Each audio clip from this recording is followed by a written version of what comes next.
नमस्कार मित्रांनो, महावितरण सोलार योजनेमध्ये बऱ्याच शेतकऱ्यांना आपल्या अर्जामध्ये काही त्रुटी असल्याचे SMS आलेले आहेत. तर यामध्ये त्रुटी ही वेगवेगळ्या प्रकारची असू शकते. यामध्ये कोणाचा 7/12, कोणाचे आधार कार्ड किंवा कोणाचे बँक पासबुक अशा प्रकारच्या त्रुटी आपल्या फॉर्ममध्ये पाहायला मिळत आहेत आणि त्याचे SMS त्या शेतकऱ्याला आलेले आहेत.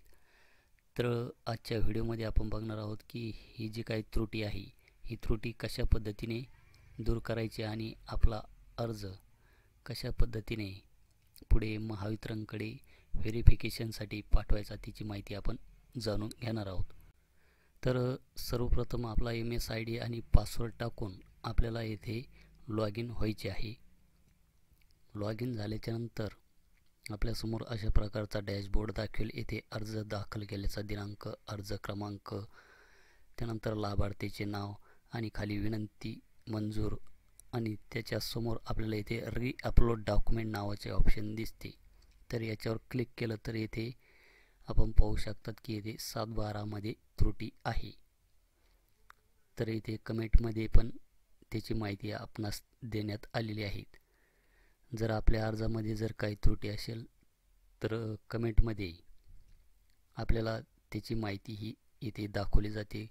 कोणाच्या 7/12 मध्ये त्रुटी असेल, कोणाच्या आधार कार्डमध्ये, तर आपल्याला इथे चूज फाईलवर क्लिक करून आपल्याला इथे हे जे काही डॉक्युमेंट आहे हे इथे आपल्याला अपलोड करायचे आहे. त्यानंतर सबमिट करायचे आहे. त्यानंतर आपल्याला इथे होय करायचे आहे. आपण भरलेली माहिती ही अचूक असल्याची तुम्हाला खात्री आहे का?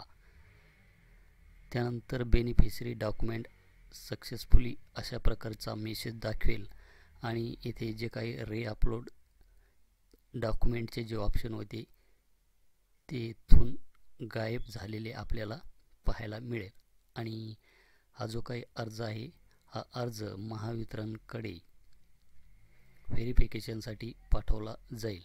तर आपल्या अर्जामध्ये जर काही त्रुटी असेल तर आपण आपला अर्ज एक वेळेस चेक करून घ्यायचा आहे. तर ही होती एक छोटीशी माहिती. भेटूया अशाच एका नवीन माहिती, नवीन अपडेटमध्ये. धन्यवाद.